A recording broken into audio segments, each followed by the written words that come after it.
Russian President Vladimir Putin is set to visit China next month for what would be his first foreign trip since he extended his presidential term for another 6 years. Meanwhile, NATO chief Jens Stoltenberg has warned China to stop aiding Russia's war against Ukraine if it seeks good relations with Western countries. Bae Eun-ji explains. Russian President Vladimir Putin has announced plans to visit China in May. He made the announcement at a meeting of the Russian Union of Industrialists and Entrepreneurs in Moscow on Thursday local time, but did not give any other details, including when exactly the trip would take place.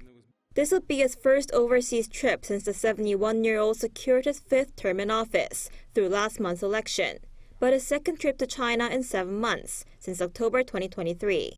As Russia faces further isolation from the West after its invasion of Ukraine, Putin is also soon set to visit North Korea. Earlier this year, North Korea's state media reported that Putin thanked Kim Jong-un for his invitation to visit Pyongyang and pledged to go there at an early date.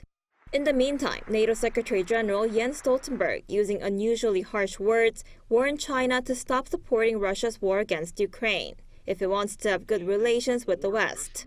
While visiting Berlin, he explained that Russia imported 90% of its microelectronics from China, which are used to manufacture missiles, tanks, and aircraft, and that Beijing is also working to provide Moscow with improved satellite capabilities and imaging.